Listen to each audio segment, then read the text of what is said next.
Well, that's how you start the early celebrations to your 29th birthday, Mr. Victor Caratini. Shout out to Hunter Renfroe. Shout out to Christian Yelich. Shout out to Willy Adames. What a game. A complete win for the Brewers. 5-4-11 against the best team in baseball. Let's recap a fun one next. You are Locked On Brewers, your daily Milwaukee Brewers podcast. Part of the Locked On Podcast Network, your team every day.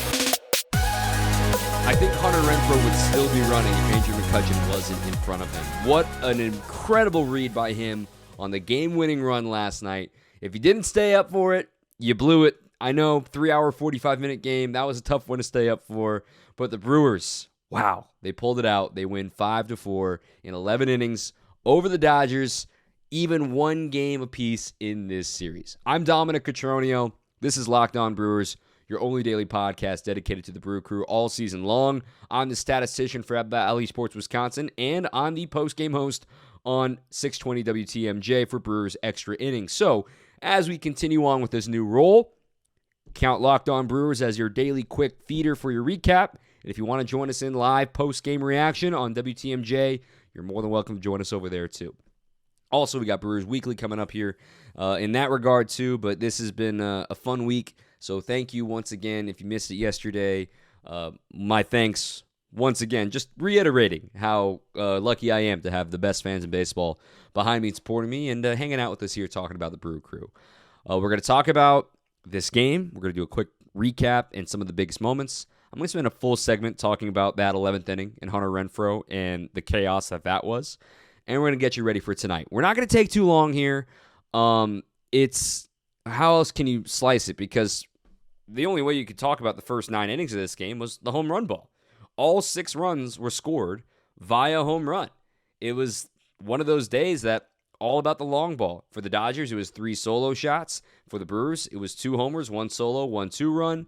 And the party got going early with Willy Adames. And after yesterday and after all the negativity of losing 4-0, a hard-fought game, you go 0 for 9 with runners in scoring position. Nothing is going right. And to get a leadoff walk from Christian Yelich on a great AB, mind you, he really worked it well in that AB. And then Willy Adames not only hitting a home run, but hitting an opposite field home run. I tweeted the spray charts that he's had so far this season. He has not been the same hitter to the opposite field this year as he has been in years past. And that swing, as Valley Sports Wisconsin actually showed footage of him with Ozzie Timmons before the game, working on staying inside the baseball, working on trying to work it the other way. We saw him go the other way a couple of times. He came just a few feet away from hitting one out again to give the Brewers some more insurance, to give them the lead later in the game.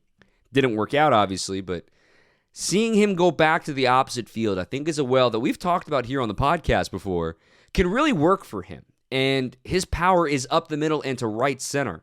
Pulling the ball, yes, he can pull the ball. He's got lightning quick hands. But his strength is being able to take that breaking ball and rip it the other way. That was his 11th home run on a breaking ball yesterday. It was a slider, a bad one from Ryan Pepio, and Adames made him pay by not trying to pull it. How many times have we seen him try to pull that ball and pop it up a mile high on the infield? This could be a big development for the final 6.5, 7 weeks. If he's going to start spraying it the other way and open things up for himself, Willie can finally click back. I picked him in last week's mailbag episode as the X factor for the offense. He needs to get going if he's going to continue hitting in the 2-hole. And the way things look with Yelich batting leadoff and Adames batting second, you need to have Adames providing when Yelich, as he broke his slump yesterday, gets on base at the clip that he had been getting on base at a leadoff spot. That was huge to see Willie get that swing off his chest, get back on track, and have a great swing for home run number 23. Brewers lead 2-0. Brandon Woodruff, man, he took that lead and ran with it. He was tremendous tonight. He had 8 strikeouts through 4 innings. The fastball was lighting it up. That was really fun to watch how precise he was, and with the aggressiveness and the have no fear.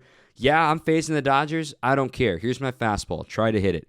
In total, Woodruff got 16 swings and misses. 12 of them were on fastballs against a team that can hit. And he used a lot more sliders in this game, too. He finished with 93 pitches. 64 of them were strikes. That's a very good rate. 51 of those 93 pitches were four-seamers. Another 12 were sinkers. 10 of the 12 sinkers were strikes. He had 12 curveballs for strikes out of 15 total, but the slider took over for the changeup last night. 8 changeups, only one of them was a strike. 7 sliders, all 7 were strikes. You never know what you're going to get with Corbin Burnes normally, but last night it was Brandon Woodruff starting to mix in different breaking balls. He's been a different pitcher since coming off the injured list. Yes, he went 5 innings. More on that in a second. But for Woodruff, he gave you a chance to win against the best team in baseball, and he goes 5 innings. He could have factored into the decision because he technically exited with the Brewers in the lead. He did his job in this game, and very happy for Brandon Woodruff against the Dodgers. So let's move along now to the 5th inning. And we've talked about the third time through the order being difficult for Brandon Woodruff, and it showed its head here in the 5th inning, and maybe that's part of the reason why he had such an early hook. Joey Gallo leads off the top of the 5th inning. First pitch of the 5th inning, a solo shot to right field, his 15th of the year.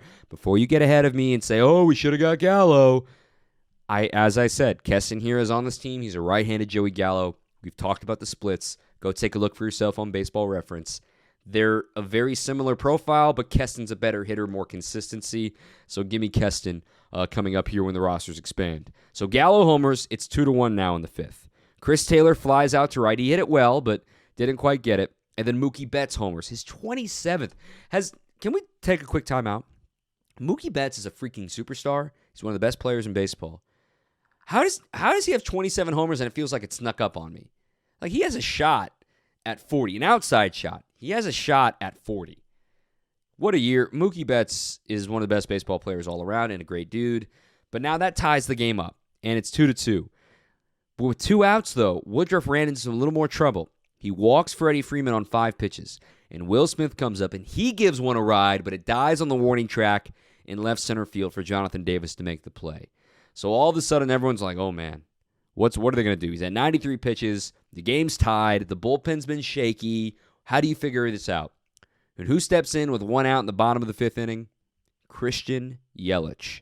A no-doubter, 451 feet, 112 miles an hour off the bat. His 9th homer of the year and his first homer since July 2nd. 142 plate appearances since his last home run. Yelich goes yard, gives the Brewers the lead.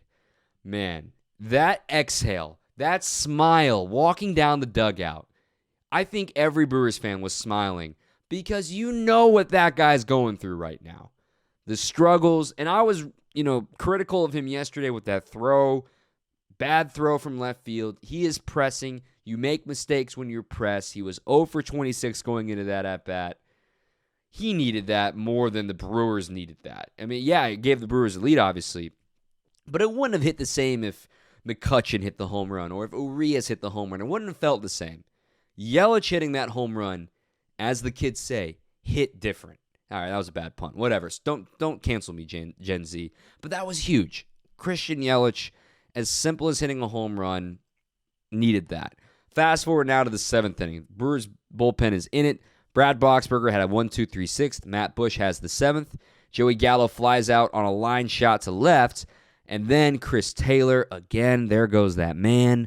A solo homer to right center field off the bat of Matt Bush. Another ambush. That was the theme last night for the Dodgers offense against the Brew Crew. Chris Taylor ties things up at 3 off of Matt Bush. But that was the only blemish last night by the Brewers bullpen. They go 6 innings. They allow 2 runs. Only 1 was earned. That homer by Taylor. The only other run was in the 11th inning, the placed runner against Brent Suter. If you told me at the start of this game, Brent Suter is going to be pitching the 11th inning, I don't know if many people would have thought you were going to win the game. But he did his job in the 11th inning too. But the real stones of this game came from Hobie Milner.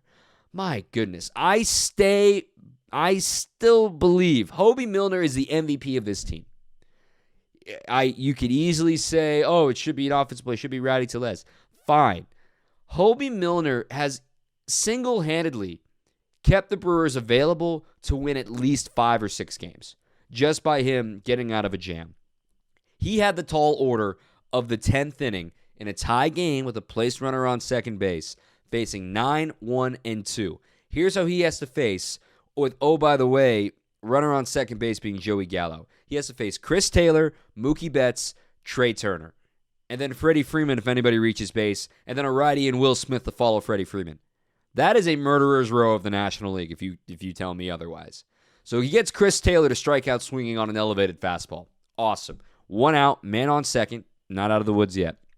He gets Mookie Betts out in front, and he grounds out to short. You're thinking, all right, runner's going to hold at second, right? You're going to get Mookie out, not out of the woods yet. No. Joey Gallo makes a boneheaded mistake, running to third on a ball hit straight to the shortstop. Adames guns him down at third. He had incredible defense. More on that in the third segment about the defense in this game and the little things that the Brewers did right. That put Betts on first. Turner managed a single, so you're not quite out of the woods yet. Freeman ends up grounding out to short, ends the inning. Stones. Hobie Milner was awesome.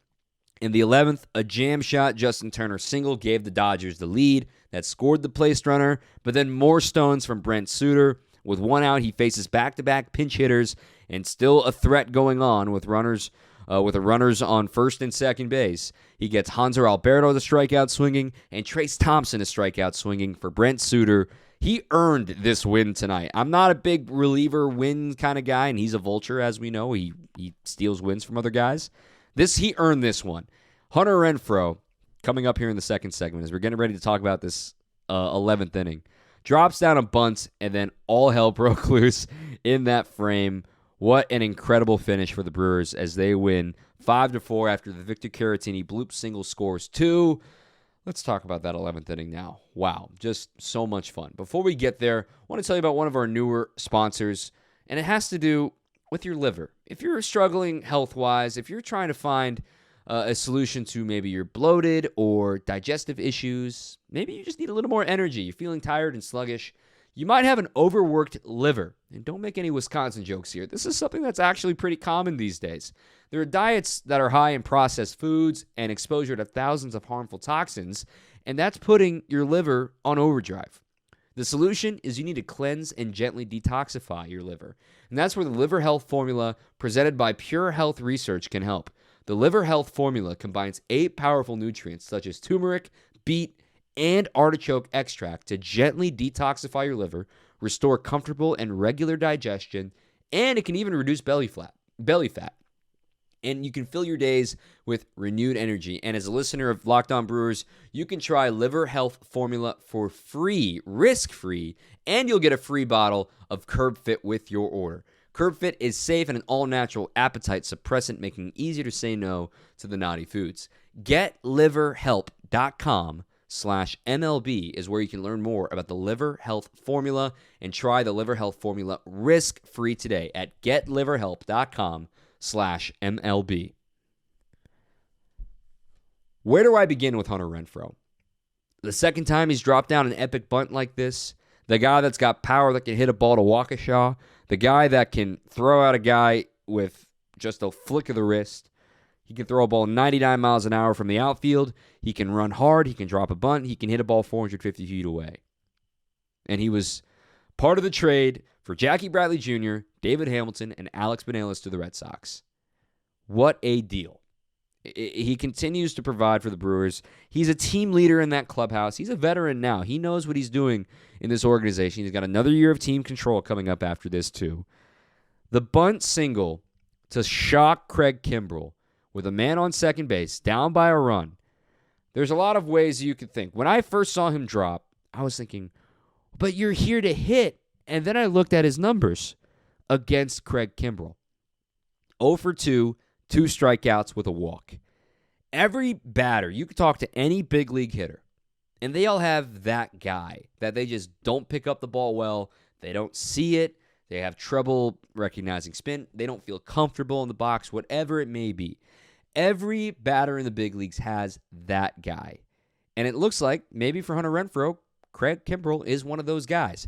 And the situation, in a way, kind of called for it, too, because when you look at the way things were going for the Brewers, down by a run, 4-3 in that bottom of the 11th inning, and all you really needed was a run, and if you can get a guy to third with less than 2 outs, and the Brewers are a fly ball hitting team, fly ball ties the game, and you fight for a 12th inning.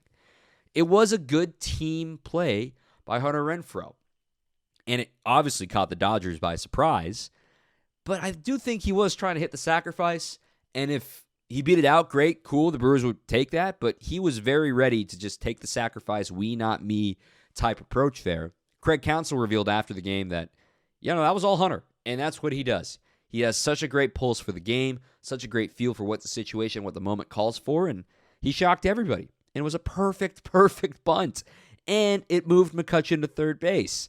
So not only did you get the guy to third, now there's nobody out, so even a ground ball double play could score the run. Granted, the Dodgers did bring the infield in. Colton Wong coming up, he ended up striking out on a 7-pitch battle with Kimbrel. So now you're worried, okay, ground ball could end the game now. Luis Urias works a 7-pitch walk, staying patient despite his struggles here in August. Great job by him. It loads the bases, and Victor Caratini comes up. All right, Little Leaguers or coaches of Little Leaguers or high school baseball players, listen up. This is what you do in this situation. It happens. Your coach is telling you to do this when you're 10, 12, 14 years old, and you saw it happen in the big leagues last night. The little things win baseball games. Not so much the bunt, but what Hunter Renfroe did before that at-bat with Victor Caratini. What you do when you're standing on second base, especially as an important run, either the go-ahead run, in this case, the winning run or the tying run, whatever it may be.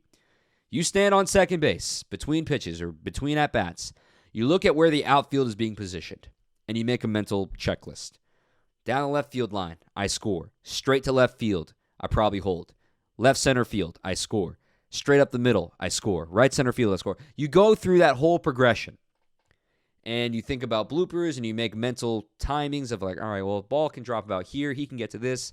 You just take a quick scope of the outfield. You'll know who has the best arm out there, especially in the big leagues, obviously. And Mookie Betts is a tremendous Gold Glove caliber right fielder, and he's got a great arm, too. So it was a gamble to do what he did. But the preparation is what matters.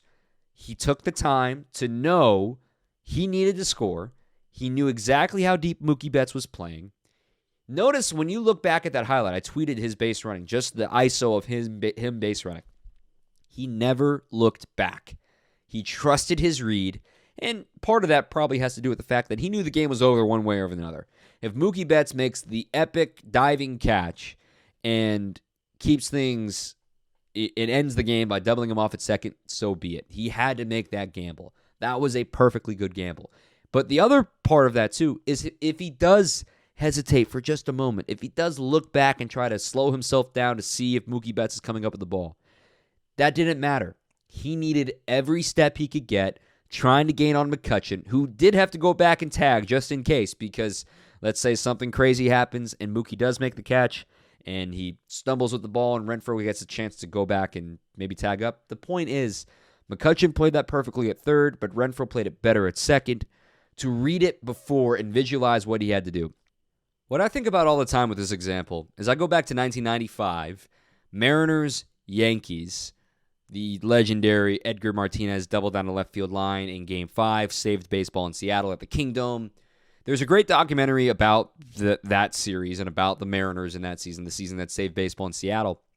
And Edgar Martinez hitting, the double down the line, and Ken Griffey Jr., was on first base as the winning run. And you've heard the legendary Dave Niehaus call of, here's Junior, the third base are going to wave him in, the third to play. You know the call. Griffey revealed in this documentary about that game exactly what we just talked about. I knew the arms in the outfield, I knew where I had to try to score, and I knew that anything down the left field line, I had to try and score. That was Ken Griffey Jr. Assessing the outfield, knowing that any double down the left field line, he was going to have to try and score from first base. That's the kind of preparation that has to be done in the big leagues. There's no reason, if you're a coach, if you're a little league player, if you're a high school player, doesn't mean you are just, I know where the outfield is. No, look, just double check. The little things add up in these games, and that's how you win the game.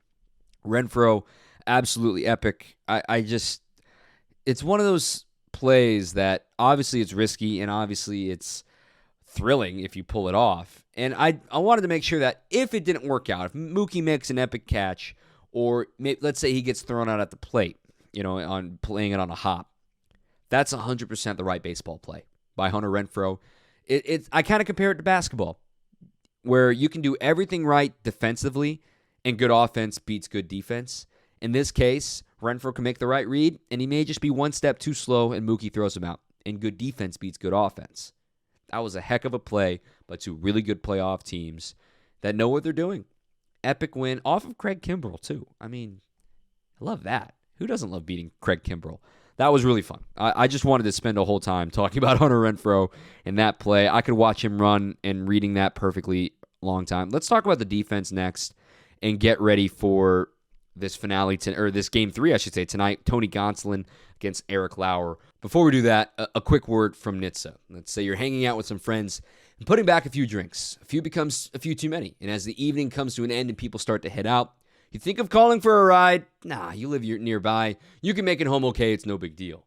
But what are the odds you get pulled over anyway? And even so, what's the worst that could happen? Your insurance goes up, you lose your license, you lose your job, you total your car, you kill someone? Everyone knows about the risks of driving drunk. The results are tragic and often deadly. However, that still doesn't stop everyone from getting behind the wheel while under the influence.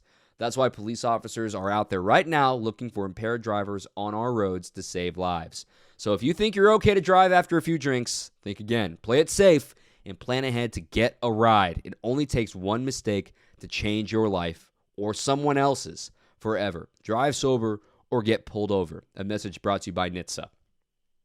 The defense in this game was epic, and I tweeted this play from the very first inning. This could have been a very different start today for the Brewers in this win.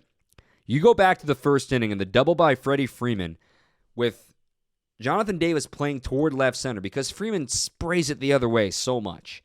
Jonathan Davis in center was shaded toward left center. He has to sprint to right center to try to cut off this ball before it gets to the wall. Because if that ball gets to the wall, with Trey Turner running from first base, he's scoring easily. The fact that not only did Davis get to it quickly, he spun and threw accurately to the cutoff man. He didn't try to be a hero, didn't do too much. Adames with a strike to third to try to backpick Turner.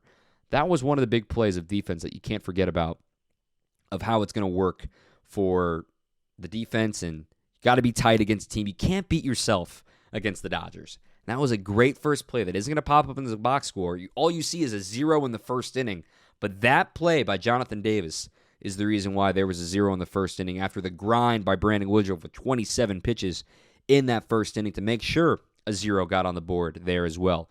Willy Adames, I talked about this on WTMJ yesterday in the postgame. The dude has an error yesterday, only his second error since June 28th. He gets right back on the saddle, and he makes epic play after epic play. And these are plays that aren't routine, but he makes look routine. And they're not plays that are going to get you in the top 10 on SportsCenter, but they're plays that your coaches, your players, opposing coaches, opposing players remember. Saying, ground ball to short, Willy's got it. No big deal. His arm makes up for a lot of his range to his left. He's been great. He's top 5 in outs above average as a shortstop in baseball, according to Baseball Savant. He's been phenomenal. A couple of good throws on the run. He got Trey Turner on the run as he was going full throttle up the first base line. That was a huge play. I look at what he does as a cutoff man. Every third base coach in the league knows what Willy Adames can do when he uncorks one to the plate, so they always got that in the back of their minds. It's absolutely a blessing to have a consistent, reliable shortstop because they're not as common as you think in baseball. I know you think, shortstop, most important position on the infield. Look, not everybody is great at short, and for Willy to have it on the heels of talking the talk yesterday, or I should say on Tuesday, saying, look, we got to be better. I've got to be better, owning it. And not only does he hit the home run in the first inning, he plays stellar defense. He keeps the Brewers alive. What a day for Willy. Really happy for him there. This is the part where I talk about Chris Taylor. My God, that catch, robbing Andrew McCutchen of walking it off in the 10th inning. Just looking at the StatCast numbers, first of all, McCutchen hit it 105 miles an hour off the bat, 352 estimated feet. It was in the air for 3.5 seconds. Okay? It had a 62% hit probability, 40% catch probability, which makes it a 4-star catch for Chris Taylor. Better than 50-50. He had to range 62 feet to get to that ball. That was the distance needed according to StatCast. But because of his leap and because of the timing, he only covered 57 feet to make the play. What an incredible catch. Going back to his right, jumping into the air in the gap in left center, robbing McCutchen of a hit, and would have ended the game for the Brewers. Obviously, we think of 2018. That's all anybody is going to go back to in the epic play he made in the Game 7 of the NLCS.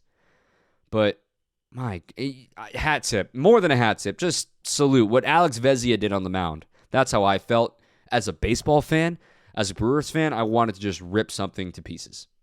What a play by Chris Taylor. You just have to recognize real. Just salute, respect. What a play. It made the game more epic. We talk about one of the games of the year the other night in St. Louis with the extra inning thriller over the Cardinals. This is now probably... we've seen 3 plays of the year in the last 2 months. July 4th, or I should say games of the year. July 4th against the Cubs, Saturday against the Cardinals, and Tuesday night against these Dodgers. High blood pressure at American Family Field. It's been wild. Let's talk about the pitching matchup tonight. 7:10, same time, same place, Bally Sports, Wisconsin. Tony Gonsolin, one of the best pitchers in baseball this year. The right-hander, 28 years old. 14-1. You heard that right. 14-1 in 21 starts. A 2.24 ERA. Strikes out a little less than the batter per inning, but he just does not allow base runners. 0.885 whip this season. He has allowed homers. Very similar to what Corbin Burnes is going through. He's given up more homers than he has last season. 11 home runs this year. But also, similar to Corbin Burnes, is the fact that the majority of them are solo homers. Of the 11 homers that Tony Gonsolin has allowed, 9 of them are solo. So very similar to Corbin Burnes, who has the ball tomorrow.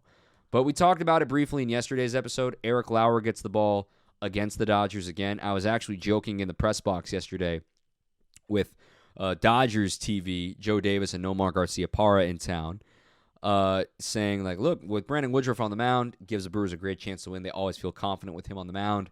But shoot, with Eric Lauer going tomorrow, he's the Dodger killer. And they just immediately groaned and said, is he ever? We talked about the numbers yesterday. He is undefeated in his career against Los Angeles, going back to his days with the Padres. 6-0 record. His ERA sits at just 2.56. Doesn't strike out the world. He'll give up a home run, but that's it. 15 earned runs in 52 2/3 innings. Last season against the Dodgers, he was great. 2 starts, 10 innings. 5 runs, they were all earned. 2 homers, 4 walks, 6 strikeouts. Got 1 win in there as well. Then in 2019, when he was still with the Padres, he made 4 starts. He went 2-0 with a 3.13 ERA. He's going to be big tonight. You need him to also keep the bullpen fresh because we talk about Jason Alexander keeping the bullpen fresh on Monday to set the stage for that epic game yesterday. Now everyone's going to be hanging a little bit here today, given you are in the midst of this stretch. Your next off day isn't for another 8 days. You're limping to that, and if it's going to be sore to get to that day, you're trying to get to that off day. Brewers are going to need some length out of Eric Lauer, and quite frankly, he's been giving it to them. He's been finding a groove as of late. Here in August, 7 innings against the Reds on the 5th, 6 innings against the Cardinals this past weekend, last Friday. So Lauer's been good. He did allow a couple of home runs, of course. He will walk batters. He's walked multiple batters in 5 consecutive games. Maybe he's going to get that magic going when he sees that Dodger blue in the opposing dugout. Should be fun. I can't wait. What a game. Happy birthday, Victor Caratini, 29 years old. Fun stuff. This has been Locked On Brewers. My name's Dominic Cotroneo. Follow us on Twitter at Locked On Brewers or myself at Dom_Cotroneo. Thank you for listening. Until next time, keep on swinging.